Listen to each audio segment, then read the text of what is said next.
is definitely not a sign of intelligence, but people think it is. Story 1. Certainty. People who are actually intelligent are aware of how much they don't actually know, so they tend to choose their words carefully and couch their responses with caveats. Less intelligent people perceive this as uncertain or lacking confidence. Story 2. I think a lot of people misconstrue confidence, quick speaking, and a loud voice with intelligence. It's almost always a show.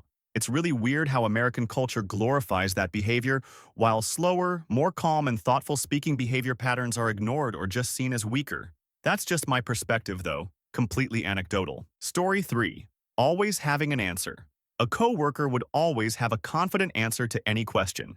Eventually, that eroded any sense that he was curious or pensive or willing to find a solution. He already knew the answer. We started probing with made-up questions or ridiculous things, and he never failed to have a firm and confident answer to some complete bullshit we invented. Glue a light bulb on a brick and he'd say he knows what it's for, and I don't believe that. You give me someone who says, "What the is that?" and you'll trust them. Story 4. Indubitably, it is, without a shadow of a doubt, an undeniable truth that manifests itself most clearly and unmistakably when an individual chooses to employ excessively wordy, elaborate, and prolix language, replete with an abundance of unnecessary and superfluous verbiage, in order to articulate and convey their intended point or message. Why waste time say lot word when few word do trick? Story 5. Trivial knowledge. I have known people with large trivial knowledge base, but can't understand nor perform simple logic. Intelligence will largely depend on a combination of curiosity, logic, open-mindedness, and what one chooses to learn. TLDR, one could hold all the puzzle pieces, but if you can't put them together, then you're kinda useless. Story 6. I like this Neil Stephenson quote on the subject. The difference between stupid and intelligent people, and this is true whether or not they are well educated, is that intelligent people can handle subtlety. They are not baffled by ambiguous or even contradictory situations. In fact, they expect them and are apt to become suspicious when things seem overly straightforward. Neil Stephenson, The Diamond Age, or A Young Lady's Illustrated Primer. Story 7. Knowing everything. People that are intelligent know that they can't possibly know everything. Stupid people believe they easily know more than anyone else. Story 8. People whose entire personality is based on being contrarian and/or overly critical. Taking issue with everything under the sun doesn't add any weight or make you seem profound. You're just predictable and boring. Story 9. Parroting anything people think. Because they took the time to Google how many licks it takes to get to the center of a Tootsie Pop, that means they're big-brained. Story 10. Contrarianism. It's one thing to have principled reasons for disagreeing with common sense, but it's another thing entirely to habitually take a devil's advocate position on any position. Story 11. Being good at chess. A lot of people associate good chess players with intelligence, but in reality, being good at chess has a lot to do with memorization and pattern recognition.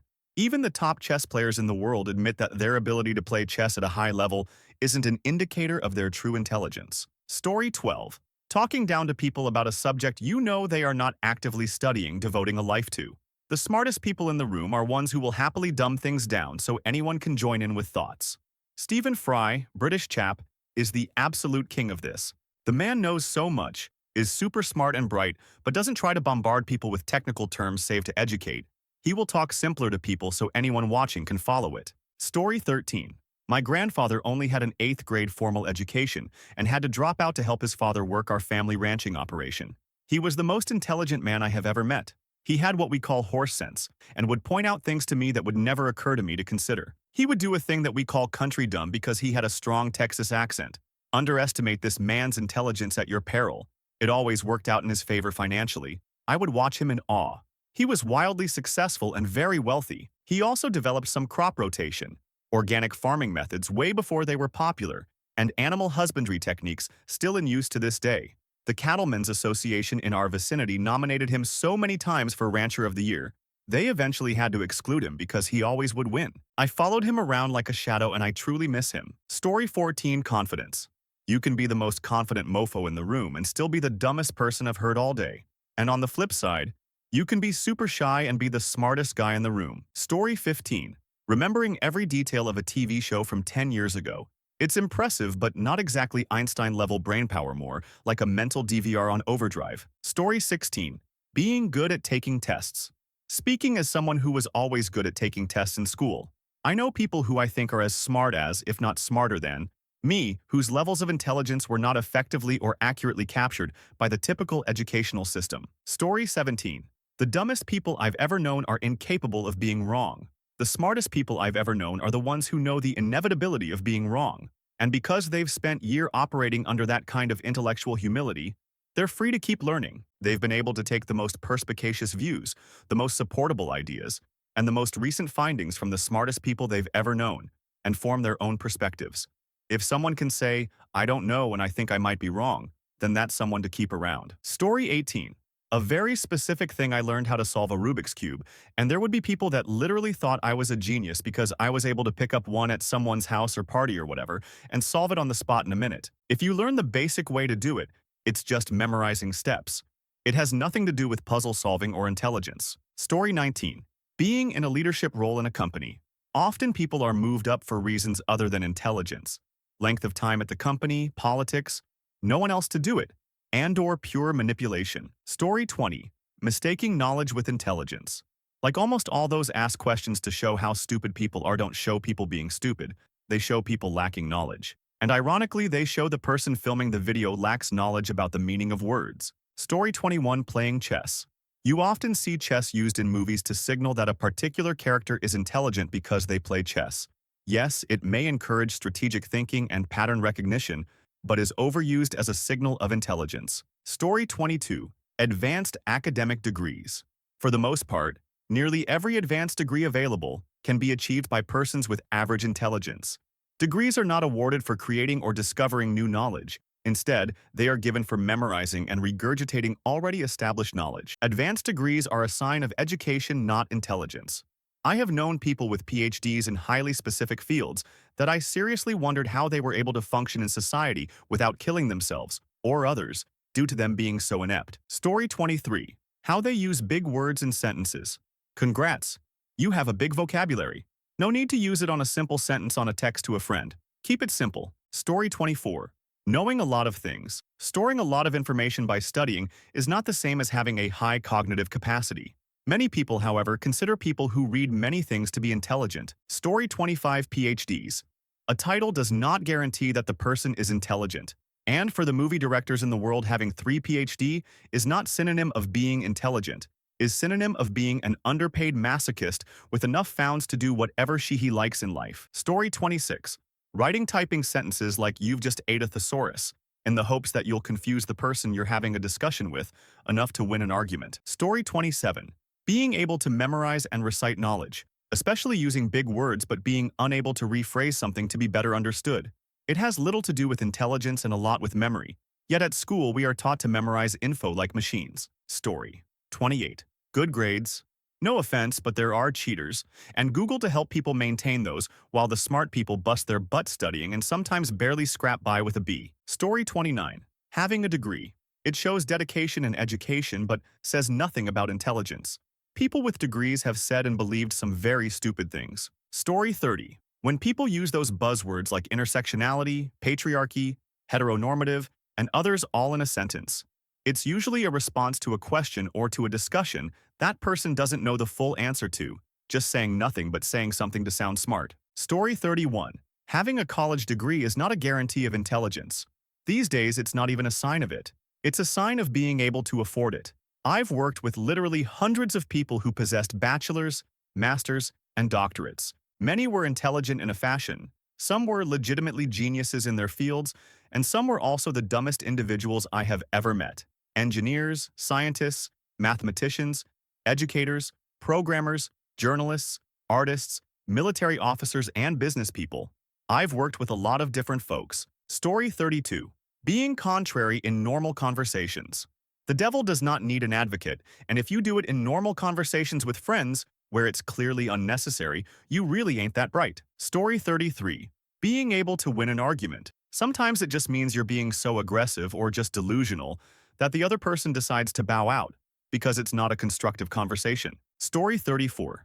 Every self-proclaimed highly intelligent person I've met is actually just a mediocre average person who also always happen to be raging narcissists with a superiority complex. Anytime someone says they enjoy Rick and Morty, Elon Musk, and only listen to obscure instrumental I run. Story 35. An ex-boyfriend was getting his master's when we were dating. I have no idea how the conversation started, but at one point we were talking about the moon. He was super confused when I said something about how we see it, because of the reflection of the sun's light. He was in his early 40s and he thought the moon was its own light source. Story 36. Being narcissistic. I've heard people say that narcissist people are very intelligent. I think they are just conniving and spend all their time looking for ways to play mind games with their supply. My ex was a narcissist, but not very intelligent at all, even though he thought he was the smartest person in the room. Story 37. Scientific consensus, trust the science. Our scientific knowledge is always imperfect and incomplete. The best one can say with a good conscience is, we know that this explanation is more accurate than any other we've had up until this point, but there are always many phenomena that do not fit our current scientific explanations, and even more theories about what could potentially be the case to unify that which we can explain with that which we can't. Best example, dark energy and dark matter. We don't know if those actually exist. We only know that our current models of gravity, which work reliably on a planetary scale, cannot explain how stars form galaxies and how galaxies are arrayed in the universe. Dark energy and dark matter are one possible explanation. But the thing is, most of these explanations are wrong, and we've seen around 2020 this push in the general public that our current scientific explanation is the whole truth, and that all other explanations must be wrong, lumping in alternative explanations for the origin of COVID, like the lab leak hypothesis, or informed concern about the long-term safety of mRNA vaccines with those who think that the Earth is flat. And, that's not what science is. So, if you want to say we have decided to follow the explanation that we know is more accurate than any other explanation we have had up until this point, we have also decided not to look into alternative explanations just yet, because this is a very important matter. Our current solution works well enough, and we think the potential cost of completely missing our goal is higher than the potential gain of hitting it with more accuracy than we already do. Then please, by all means, make that claim. It's the only responsible way of dealing with an literal life or death matter like that. But don't you dare stand up and say, we already know what's true, and everyone who suggests alternative explanations must be stupid and wrong. You are not intelligent. You are arrogant if you say that. Or you are arrogant and a liar, which is even worse. Story 38. Complete mistrust and extreme skepticism about expertise, mainstream knowledge, and journalism. It's fine to be skeptical, but outright rejecting these things usually in favor of specific, untrained experts of a different kind is dumb. It's proudly waved around by morons as a sign of their intelligence, though. Story 39. Telling others to think critically after spewing some nonsense that you heard a news host or biased article state as fact when it wasn't true, or highly misconstrued. Basically, all the I did my own research medical experts and political scientists on Facebook who seem to think it's everyone else who is stupid. Story 40. Neat handwriting. Children are praised at school for neat handwriting. Some of us grow up thinking we are stupid because our stories and poems never made it to the classroom wall because they didn't look pretty. Only as an adult did I realize that the kids, mostly girls, who could form lovely round, even letters were not geniuses. Story 41. Using big words to explain simple concepts. I work in EMS, and sometimes it's easier to say the inside portion of the knee instead of the medial aspect of the patella. I get that you need to know it, but sometimes you don't have time to reach back into AP to explain these things. Story 42. Mistaking outspoken confidence with competence. Many words don't equal more accuracy. Talking over someone does not anyone's point more true. Listening is not a sign of ignorance, but can be a greater sign of intelligence. Story 43. Speaking coherently quickly. Being quick to respond to someone and throwing half a dozen non-sequiturs back at them makes you look like the smarter person to a dumb person. Story 44. Claiming that the person you're arguing with is stupid for not agreeing with you, falling into verbal manipulation to try and make yourself seem smarter in comparison. That is 100 a sign of juvenile immaturity. Story 45. Being famous actors. People with money. Everyone thinks that famous people are intelligent because they can read a great-sounding speech that was written for them. Everyone thinks the ultra-wealthy are intelligent, but some of them just inherited wealth. Story 46. Using big words and long, complicated sentences to communicate. The smartest people I know communicate for the listener's benefit and are clear, concise, and don't make others feel stupid having a conversation with them. Story 47. College degree. The number of dunce caps with no god clue what they're doing and lacking an ability to actually learn or adapt on the job has always been a wonder.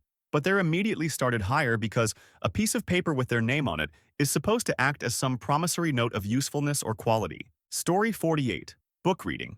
You're not smart just because you're like, ah, this reminds me of the allegory of the cave. Or, yes. According to 1984, this is double speak. Story 49. Being able to play chess. At the master level, you could argue the ability to memorize and study lines is proof of high intelligence. But for an average person, chess is a skill, and you could get fairly good without being a particularly clever person.